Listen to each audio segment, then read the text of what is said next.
मुसलमान की हालत अब जो है कटोरा लेकर के खड़ा होने की स्थिति बन गई। बिहार में मुसलमानों की आबादी 18%, यादवों की आबादी 14% और अति पिछड़ों की आबादी 38%। जो ब्राह्मण हैं वो 1-2-2.5% हैं, कुर्मी हैं, हमारे सिन्हा जो श्रीवास्तव हैं, ये सब की 2% 2.5% से ज्यादा नहीं है। ये जो सामंतवादी जिनको अगड़ा जाति कहते हैं, वो अगर सबको एक जगह सम्मिलित कर दें तो 10% से ज्यादा नहीं बनते। लेकिन आज 22.9% यानी 23% वोट उनको मिलता है। तो वो जो अगला 12% मिला वो किसने दिया? ये चोरी हुआ। पहली बात, 18% मुसलमान जिनका 40 एमएलए होना चाहिए था, जनप्रतिनिधि, वहां पे बीजेपी ने किसी एक को सीट ही नहीं दिया।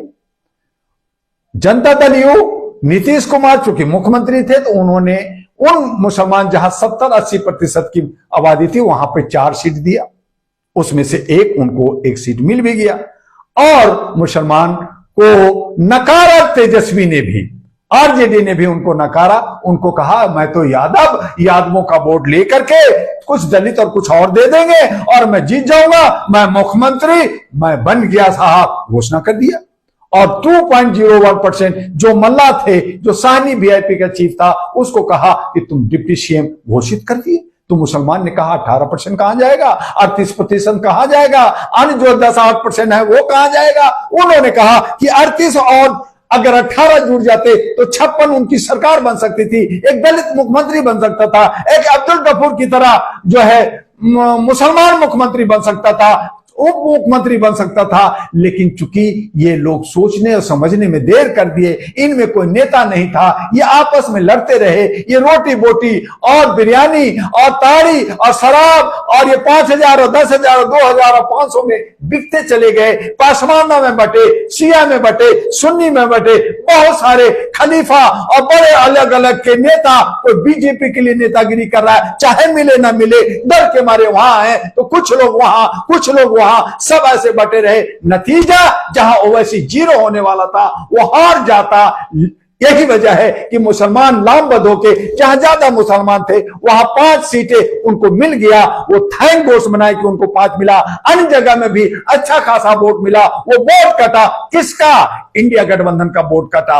उधर जो है प्रशांत किशोर, पीके पांडे जी ने जो जन स्वराज बनाया, उन्होंने कहा मैं मुसलमान को मुख्यमंत्री बनाऊंगा, मैं दलित को मुख्यमंत्री बनाऊंगा। खुद नहीं लड़ा, अगला जो है दोधारी तलवार की तरह उसने जो है अलग अपना रुख दिखाया। और बहुत सारे स्टेटमेंट ऐसा जो आया, जो शाहिनी का भी आया, तेजस्वी का भी आया, और इस तरह से मुसलमान बट गए, कट गए। और नतीजा क्या हुआ?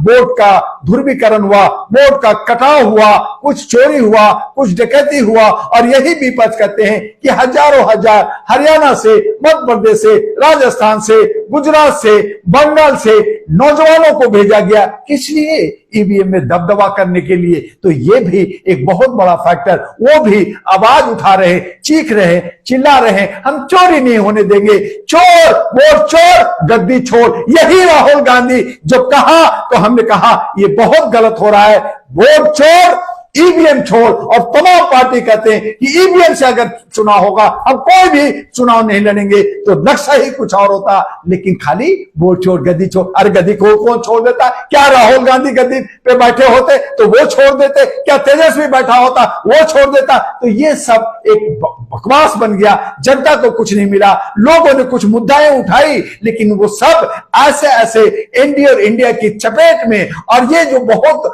हवाई बनाए, लाखों करोड़ों का रैलियां किए, लोगों को दिग्भ्रमित किया, जिसकी वजह से ये सब मामला लेकर के बिहार को ले डूबा। बिहार की राजनीतिक एक बहुत दिलचस्प राजनीतिक रहा है, उस पर हमारी नजर कामयाब थी।